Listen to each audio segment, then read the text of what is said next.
This is SMNI News Channel. Truth that matters.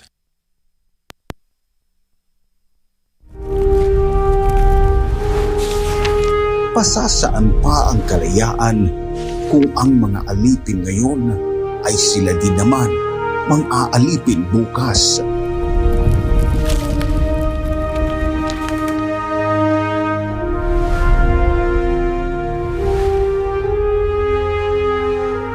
Ibigin mo ang iyong bayan ng sunod kay bathala, sa iyong kapurihan at higit sa lahat sa iyong sarili.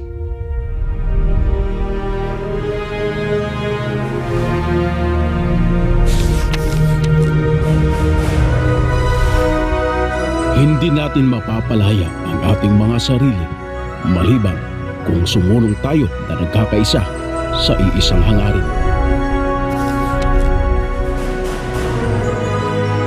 Ang tunay na makabayan ay ang tumutupad ng pagpapabuti ng kanyang mga kapwa, gaano man kaaba ang kanyang katungkulan. Naway magsilbing paalala ang kanilang mga salita upang lalo nating mahalin at tapat na paglingkuran ang minamahal nating inang bayan.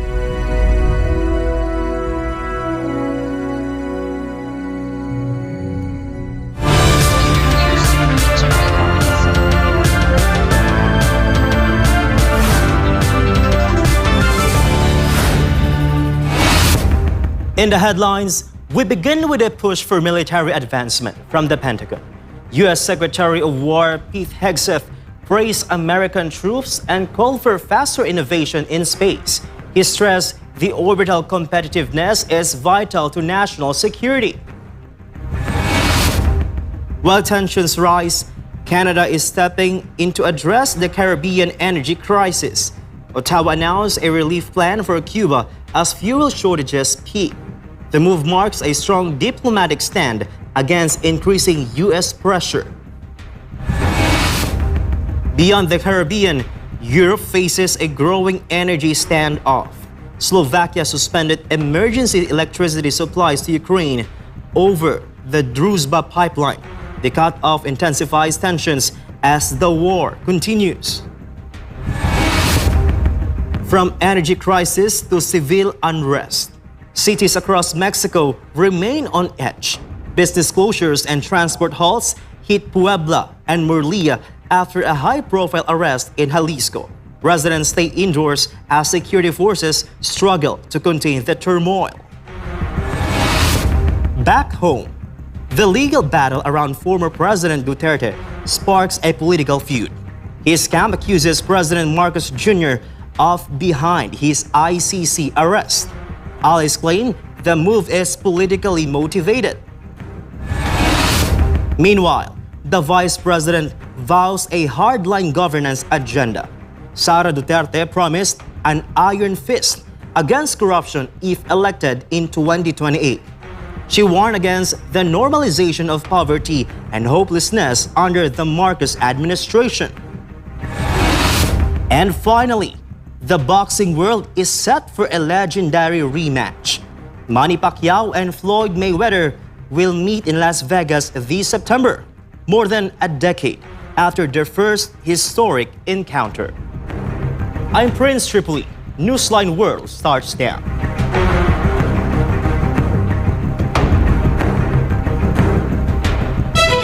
Our first story, highlighting both military might and human courage. U.S. Secretary of War Pete Hegseth praised the dedication of American service members and stressed the need for faster innovation and space capabilities. Valdi Vinagracia has the news. U.S. Secretary of War Pete Hegseth is on a nationwide tour emphasizing the importance of military dominance in space and the critical role of troops in operating advanced systems. Speaking to service members, Hegseth said the most powerful weapons are the young Americans willing to take on difficult challenges. The most potent and powerful weapon we have are these young Americans, willing to do difficult things, sign up to test themselves in ways that their peers just won't and can't.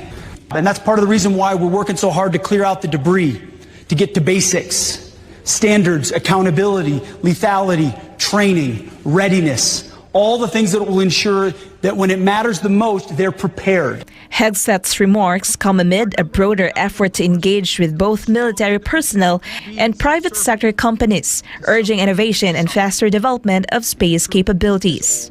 And now it's our job to follow through on that and ensure they're prepared.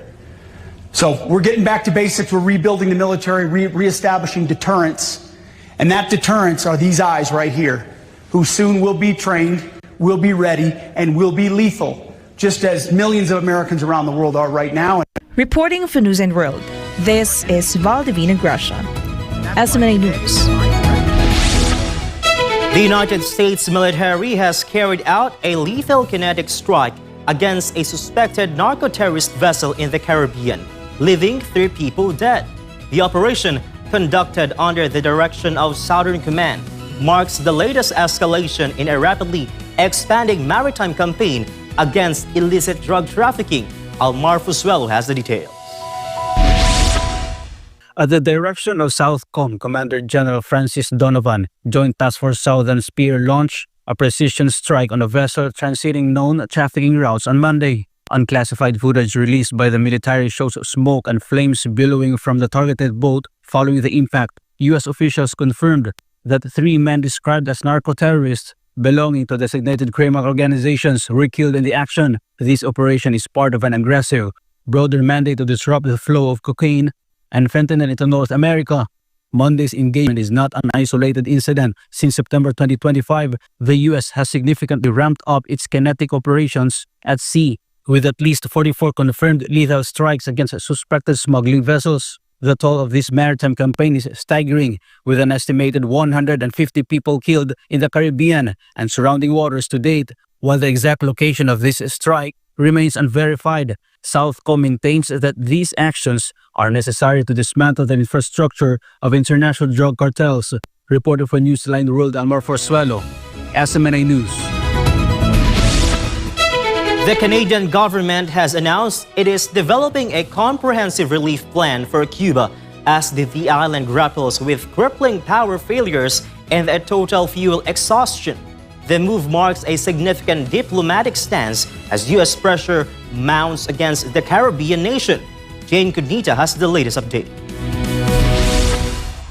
In a major policy shift, Foreign Minister Anita Anand confirmed that Canada is finalizing an aid package to assist Cuba during its most severe economic crisis in decades. While Minister Anand withheld specific details of the package, the announcement comes as the island nation faces a complete breakdown of its power grid and a dangerous shortage of basic necessities. The situation in Cuba reached a breaking point in early 2026 after its primary oil supply from Venezuela was severed following the U.S. intervention in Caracas. Pressure from Washington subsequently led Mexico to pause its petroleum shipments, leaving the island, which only produces 40% of its own fuel, highly vulnerable. The impact has even grounded international travel, with Air Canada suspending flights due to a lack of aviation fuel on the island. Canada remains one of Cuba's most critical economic partners, serving as a primary source of foreign investment in both the mining and tourism sectors. Ottawa's intervention follows a similar move by Mexico, which recently defied U.S. tariff threats to deliver over 2,000 tons of food and powdered milk via naval vessels. While superpowers like Russia and China have offered verbal support, this tangible aid from Canada and Mexico represents a vital lifeline as the U.S. embargo continues to target the island's political stability. This has been Jane Cudnita, Global Citizen Correspondent, reporting for Newsline World.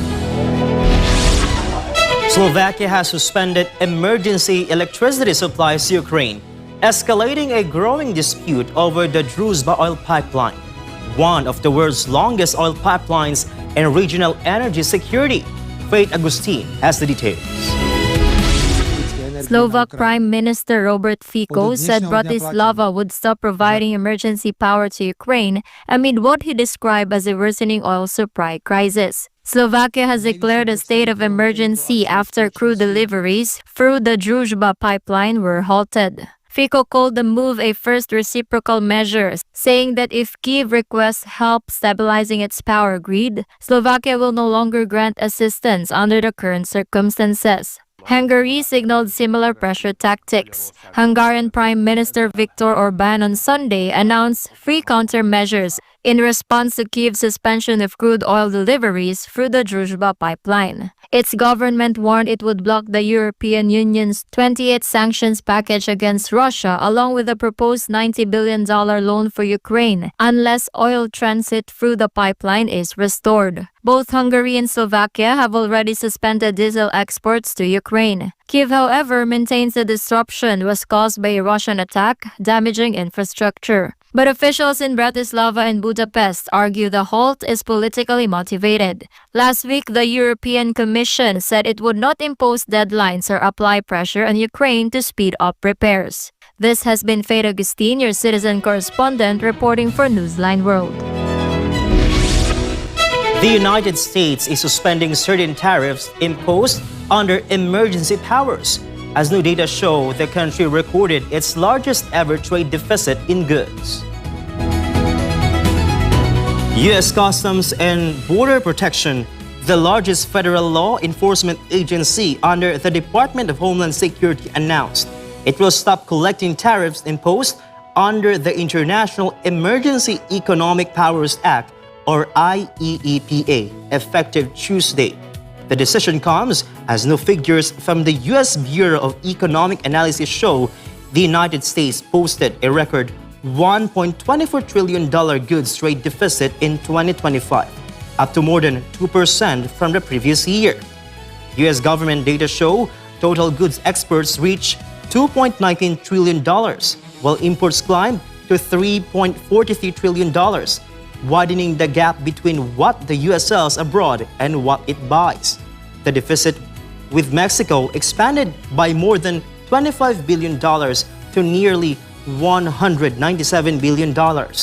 Meanwhile, the trade gap with Vietnam surged by nearly $55 billion, reaching more than $178 billion.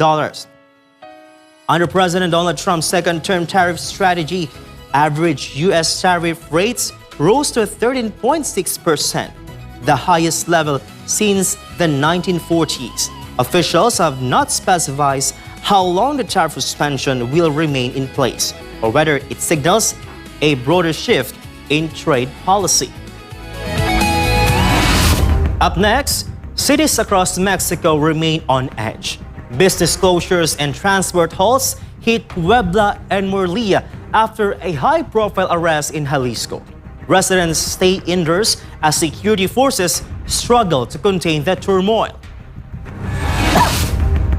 The legal battle around former Philippine President Rodrigo Duterte sparks a political feud. His camp accuses President Marcos Jr. of behind his ICC arrest. Others claim the move is politically motivated. The Philippine Vice President vows a hardline governance agenda. Sara Duterte promised an iron fist against corruption if elected in 2028. She warned against the normalization of poverty and hopelessness under the Marcos administration. More news when Newsline World returns.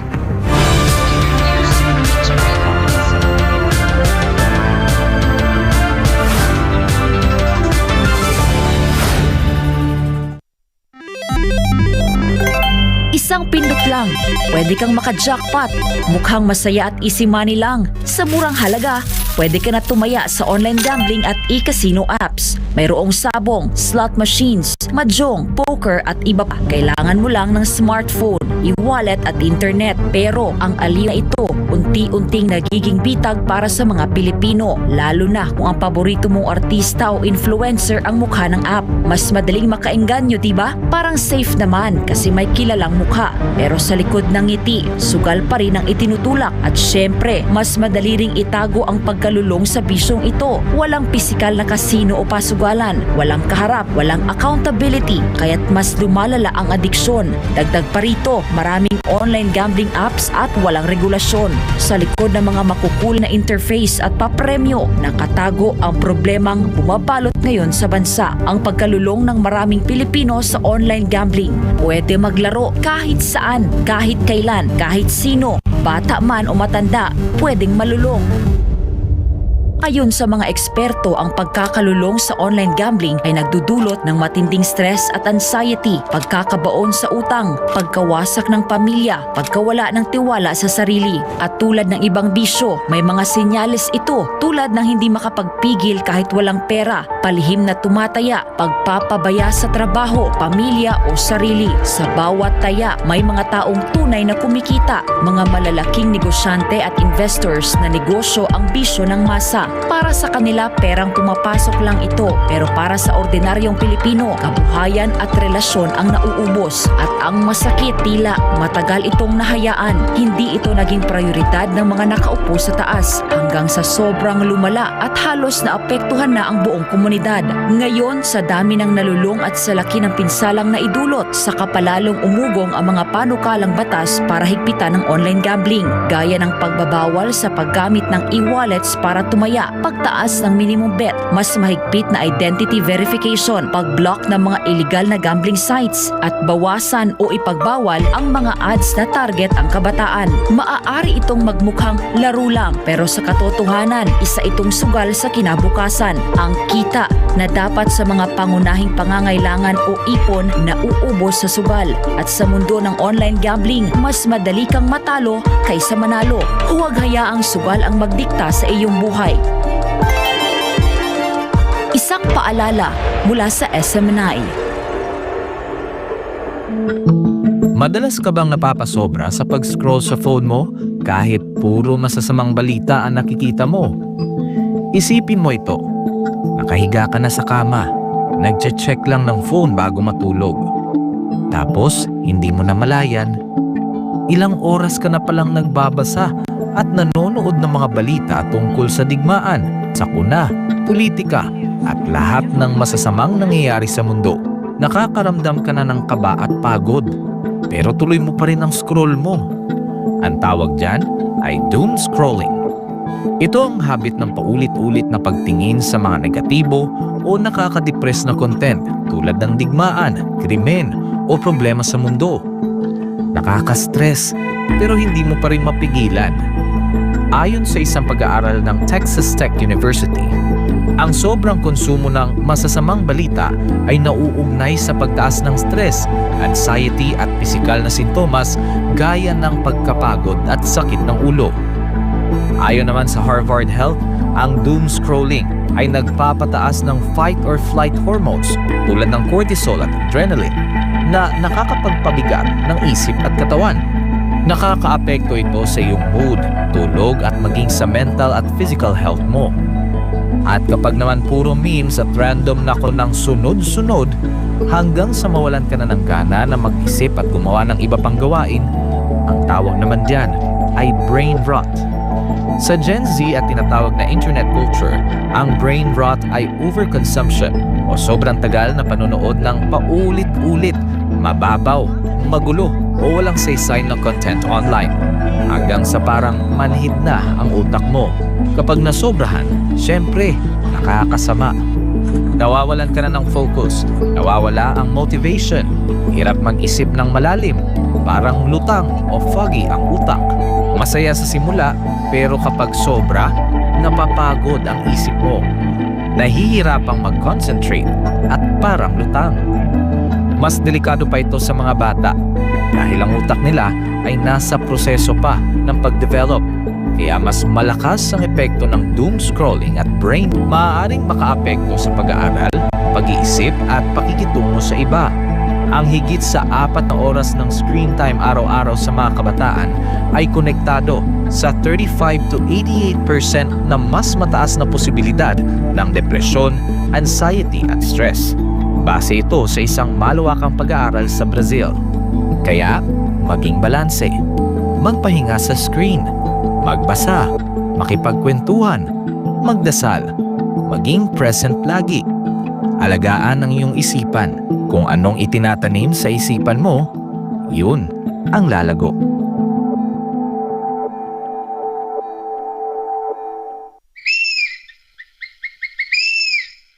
It begins with a choice. To stay down or to rise and chase the dream. For athletes, success is not built overnight. It is shaped in silence long before the crowd arrives.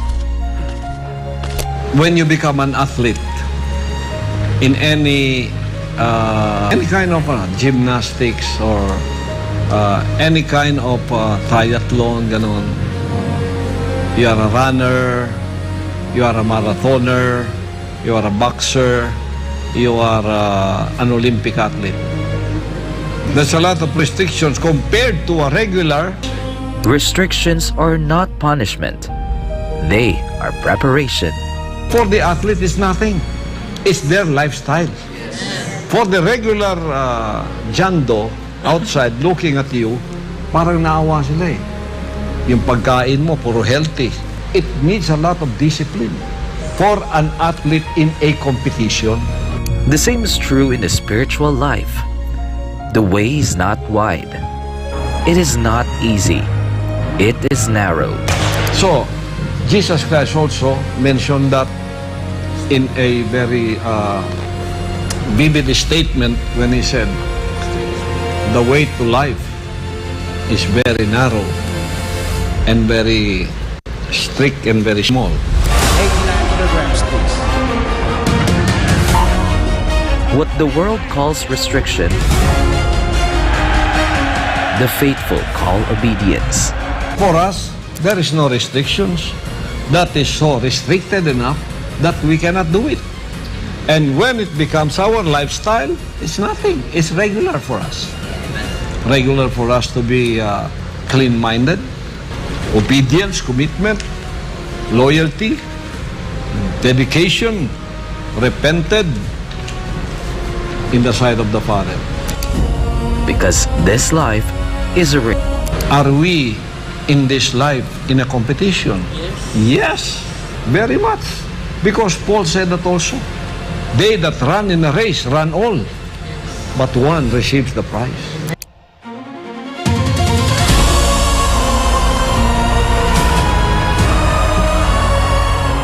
Not everyone who runs wins. Only those who endure. In order for you to be in a race, you have to be disciplined. So the kingdom nation's citizenship is a disciplined citizenship. Run the race. Choose the narrow way. Live the disciplined life. Because the prize is eternal.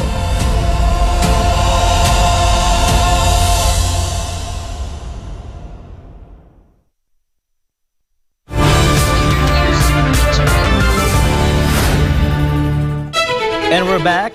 Businesses closed, public transport stalled, and residents stayed on edge as unrest linked to an arrest in Jalisco disrupted daily life in Morlia, Tuachian de Zaragoza, and Mexico's the unrest of an individual in Jalisco amid unrest linked to reports surrounding the death of cartel boss Nemesio Oseguera Cervantes, also known as El Mencho. Local resident Cesar Cabrera says the situation has been tense since yesterday.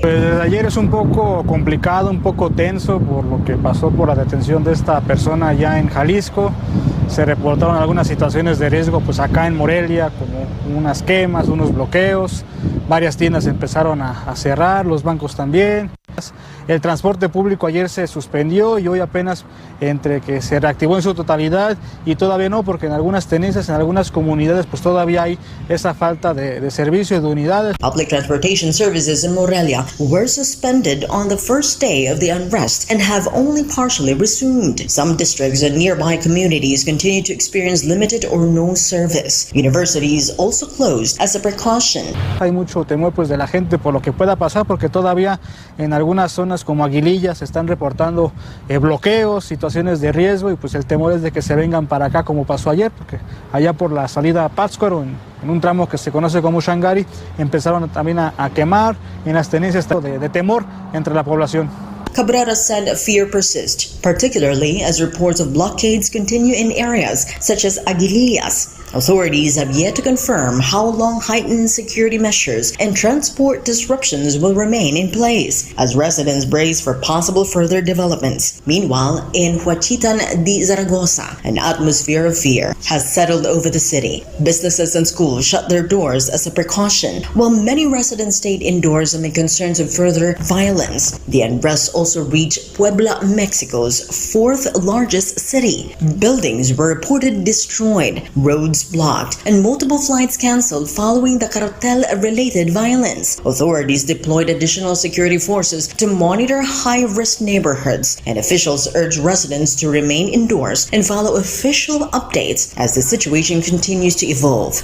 Across all three cities, residents remain on edge as authorities struggle to contain violence linked to the reports surrounding El Mencho, highlighting the ongoing impact of cartel activity on daily life in Mexico. Local authorities have increased security in key areas after reports of gunfire and road blockades triggered panic among the population. Public transportation services remain disrupted, further adding to the forces continue to monitor the situation closely. Former President Rodrigo Duterte is accusing President Ferdinand Marcos Jr. of being behind his arrest by the International Criminal Court. MJ Mondiha reports. For President Rudy, his word was his word, and the people knew it. For President Bong Bong, his word is for the wind. That was part of the opening statement of lead counsel of former President Rodrigo Duterte at the International Criminal Court or ICC. According to Duterte's camp, President Ferdinand Bongbong Marcos Jr. failed to keep his promise. Of not recognize the jurisdiction of ICC in the Philippines. In the past, the current administration repeatedly stated that it would not cooperate with the ICC. Duterte is accused by the ICC of crimes against humanity in connection with his war on drugs. According to attorney Nicholas Kaufman, the president broke his own policy. That his government, and I quote, will not assist the ICC in any way, shape or form. Well, as we know, he failed to keep that promise. During the confirmation of charges hearing, Duterte's lawyers asserted that they are in possession of a document. They said it came from the accusers of the former president and would prove that the arrest was illegal. But with a document emanating from the prosecution team opposite and disclosed to us a mere week ago, not as information material to the preparation of our defence, but as exonerating evidence, we can now substantiate what we have suspected for a long time. According to Kaufman, the document contains a conversation among several powerful individuals who allegedly conspired to have the former president detained by the ICC. The conversation also included a plan to ensure that Marcos Jr. would not be implicated or would have plausible deniability in Duterte's arrest. The document comprises a transcript of a telephone call covertly recorded between four parties who cannot be mentioned in public, and one of these parties was boasting about how he was acting as the silent partner of President BBM, managing a scheme to funnel witnesses to this court while all the time ensuring that he could guarantee President BBM's plausible deniability. Duterte's camp believes that he is considered a political threat to the Marcos family. They said this is the reason why the former president was turned over to foreign authorities during the 2025 election period. So it is indeed the defense case that President Ferdinand Marcos Jr. set out to neutralize Rodrigo Duterte and his legacy. As of now, Malacanang has not yet issued a response to Kaufman's statements. Reporting for Newsline World, this has been MJ Mondiha, SMNI News. The voice of the people prevailed. That was Vice President Sara Duterte's explanation for her decision to run for president in 2028. Amid looming impeachment threats, she also made it clear she has no intention of stepping down from her position. Joy Tabanao is back for more news. An admission after 47 years. This is what Vice President Sara Duterte called the turning point in her political life. In an interview on Vox Populi of SMNI, VP Sara admitted that the call of ordinary Filipinos pushed her to accept the request for her to run for the highest position. Yung turning point ko na tinanggap ko na yung kagustuhan ng mga tao na tumakbo akong Pangulo. Halimbawa, pumupunta ako ng sabihin na natin sa Masbate o sa Samar o eto lang bago lang galing ako sa Zamboanga City. Merong mga tao na hindi naman nila ako kilala. Alam nila si Sara Duterte ako pero hindi nila ako kilala bilang isang kaibigan o isang tao. Tapos nagsasabi sila lumaban ka. Nagsasabi sila ng ganon. In her now viral declaration video, Duterte quoted Proverbs verse 19, chapter 21. Now, she again maintained that despite her personal plans before, destiny and God's plan prevail in the path she will take toward 2028. Many are the plans in a man's heart, but it is the Lord's purpose that shall prevail.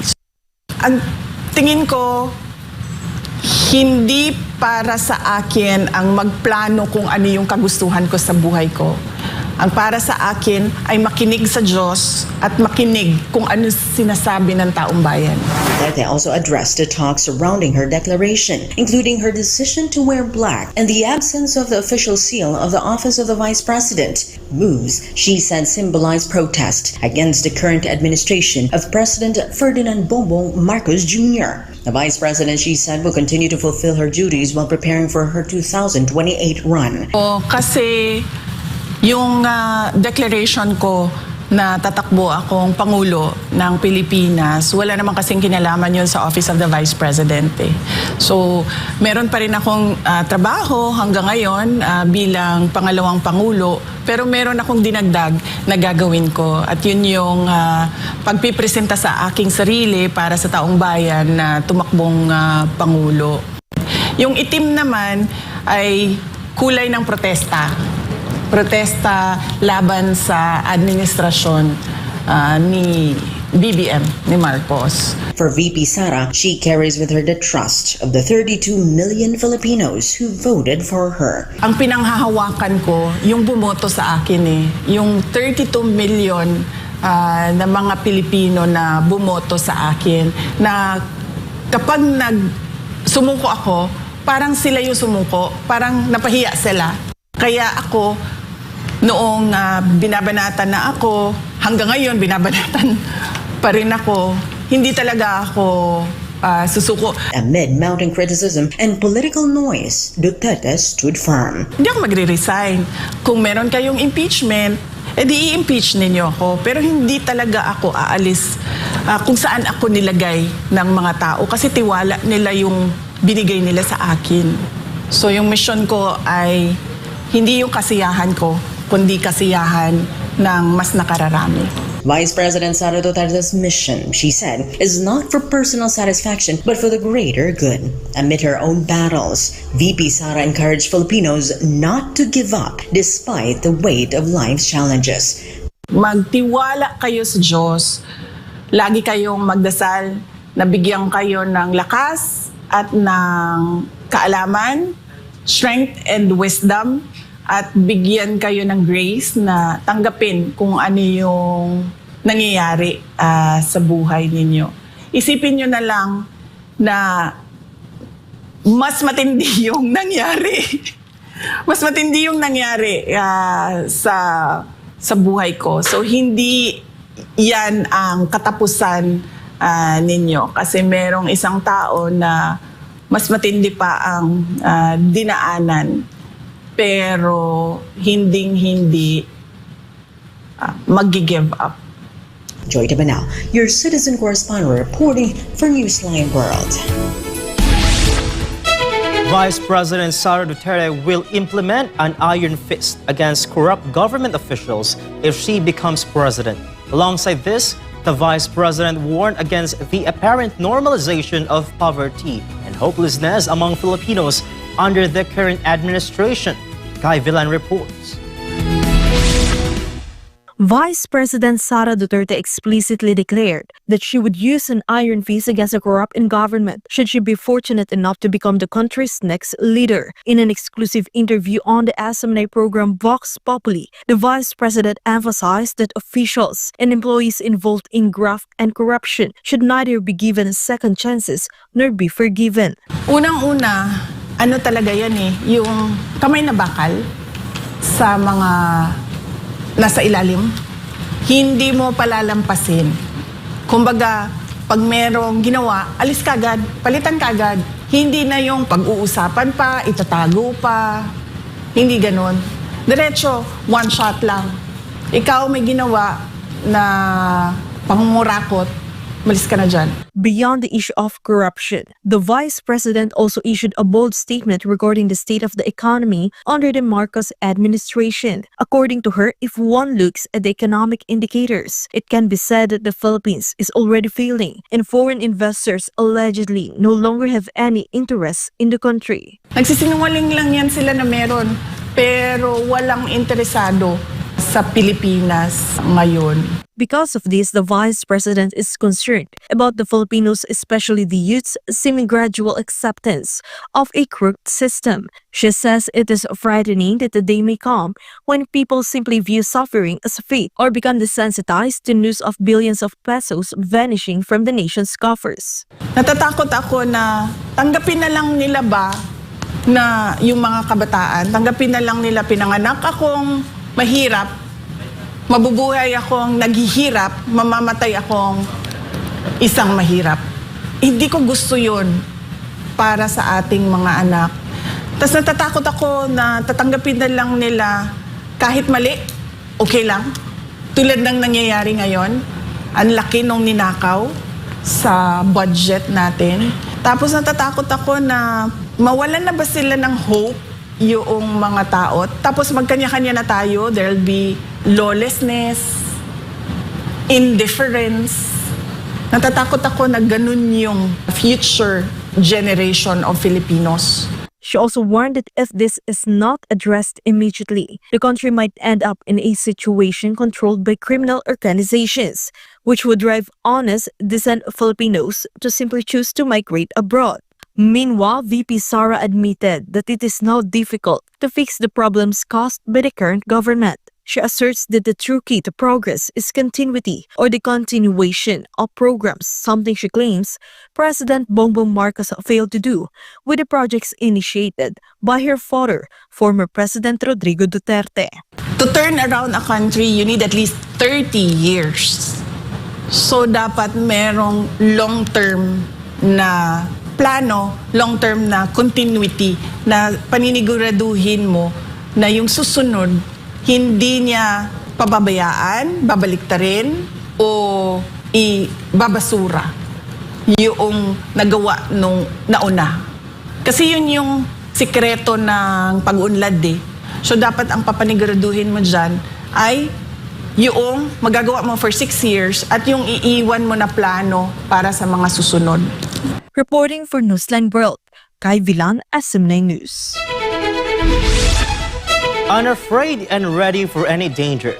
That was the bold statement of Vice President Sara Duterte after announcing her bid for the presidency in 2028. According to the Vice President, the risks were already part of what she prepared for. Wait, Agustin tells us more. Following her announcement for the 2028 presidential race, Vice President Sara Duterte admitted that her situation has become more dangerous. But in an interview on the program Vox Populi of SMNI, she made a declaration. Hindi na ako takot. According to the Vice President, even before the official announcement, reports had already reached her about alleged plans to harm her. Hindi na ako takot kasi kasama na yun sa desisyon ko na posibleng gagawin sa akin. In fact, sinabi na nga sa akin noon na meron naman talagang plano na mga ganon. For VP Sara, fear cannot prevail if the goal is to serve in the highest position in the country. Kalakip na yon sa desisyon na ginawa ko. Hindi siya pwedeng mahiwalay doon sa desisyon ko eh. So hindi pwedeng nag-decide ako tatakbong president pero matatakot akong patayin ako. Hindi na. So kinalimutan ko na yon, wala na yan. The Dutertes are known for their tough stance. According to VP Sara, she is not easily intimidated or pressured and she fears no one, not even her father, former President Rodrigo Duterte. Unang-una, hindi mo ako madaling matakot eh. Tatay ko nga si President Duterte pero hindi na natatakot sa kanya eh. Hindi mo ako madaling mapasunod. In the end, VP Sara said she leaves the outcome of her decision in the coming elections to fate and to God. Yung pagka panalo naman, Diyos na ang sasagot nun. Kasi nga sabi ng Diyos, diba? Magplano man ang tao, pero ako pa rin ang masusunod. So, nagplano ako, natatakbo akong Pangulo, sinunod ko kung ano yung hinihingi ng taong bayan. Diyos na ang bahala kung ano yung mangyayari sa susunod. This is Faith Agustin, your citizen correspondent, reporting for Newsline World. A senator is urging the Philippine Statistics Authority or PSA to tighten its monitoring against the spread of fake birth certificates and to fix the late registration system. At the same time, he has filed a bill seeking to hold accountable officials involved in the issuance of fraudulent civil registry documents. Carlo de la Peña reports. Senator Win Gatchalian urged the Philippine Statistics Authority to strengthen oversight of birth certificates and other civil registry documents. He also called for an end to the misuse of the delayed birth registration process. During the Senate Committee on Justice and Human Rights hearing last Monday, Gatchalian stressed the importance of ensuring the integrity of the civil registry to prevent illegal activities. He said that during the 2025 budget hearing, the PSA identified 50,000 birth certificates that may have issued related to late registration. Of these, 840 were considered highly irregular and 2 were recommended for cancellation.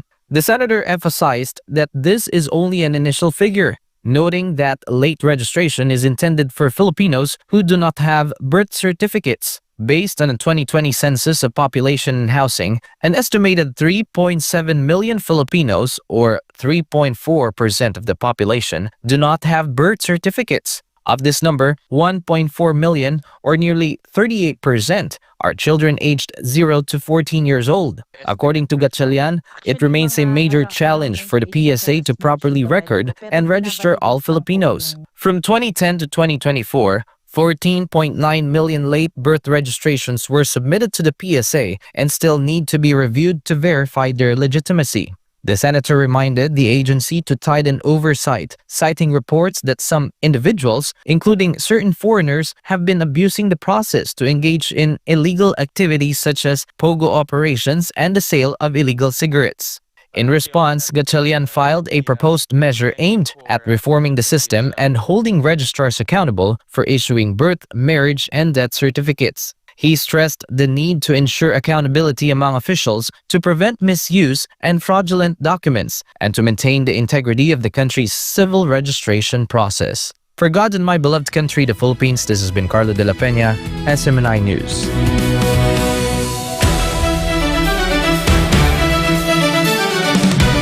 For our sports updates, Filipino icon Manny Pacquiao and undefeated American star Floyd Mayweather are set to meet anew in a long-awaited rematch this September in Las Vegas. Meanwhile, Jacob Bridgman secured his first PGA Tour title at the Genesis Invitational, holding off late charges from Roy McIlroy and Kurt Kitayama to win by one shot at Rivera Country Club.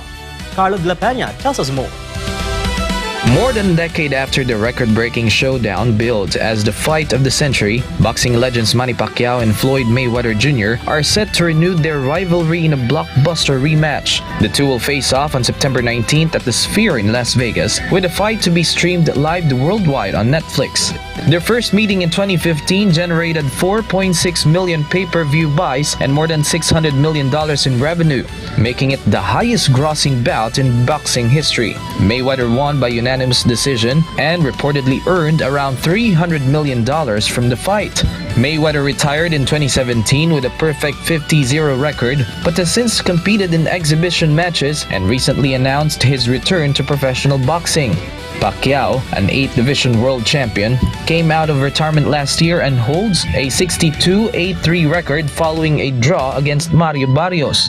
The September clash will mark the first professional boxing event at the Sphere and forms part of Netflix's continued push into live global sports events. Meanwhile, Jacob Bridgman held off late challenges from Rory McIlroy and Kurt Kitayama to secure his first PGA Tour title at the Genesis Invitational, showcasing composure under pressure at the iconic Riviera Country Club. The 26-year-old American started the final round with a 6-shot lead that briefly extended to 7 before a tough back 9 cut his advantage to just 1. Bridgman finished with a 1 over par 72 for an 18 under 266 total, sinking a clutch putt on the 72nd hole to claim victory.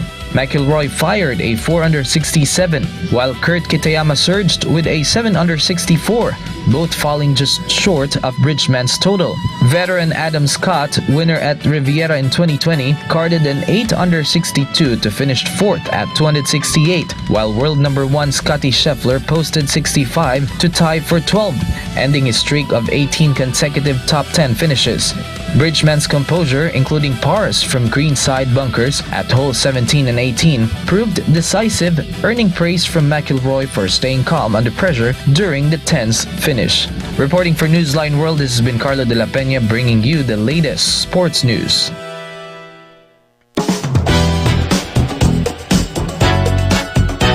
A shocking incident at the 2026 BAFTA Film Awards left Michael B. Jordan reportedly disgusted after a racial slur was shouted by a guest with Tourette syndrome.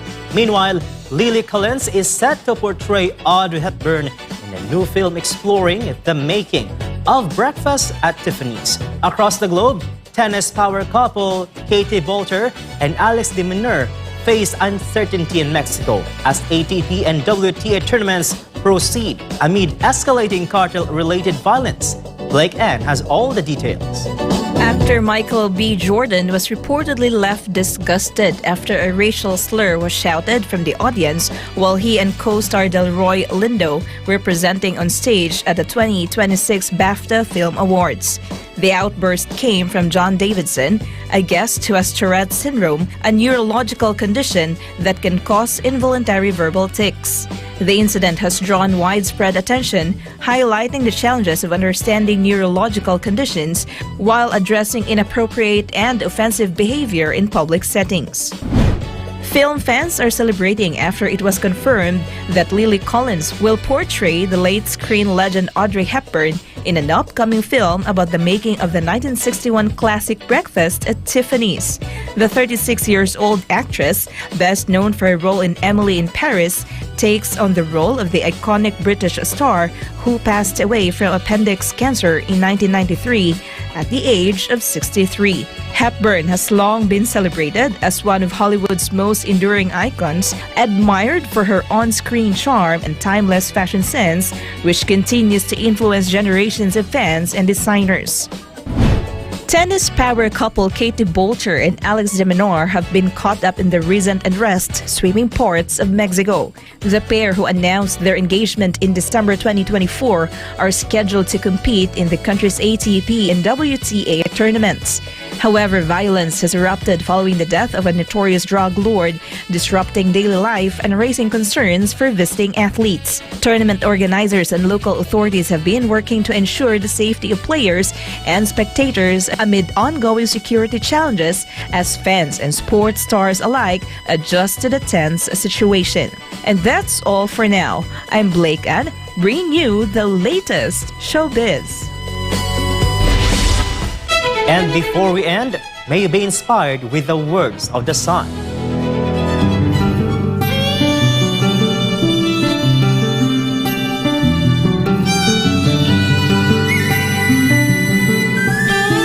The road to excellence is paved with discipline and corrections.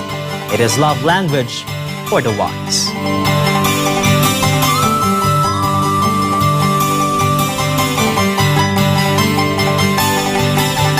That's all for this edition of Newsline World. For God in my beloved country, the Philippines, I'm Prince Tripoli.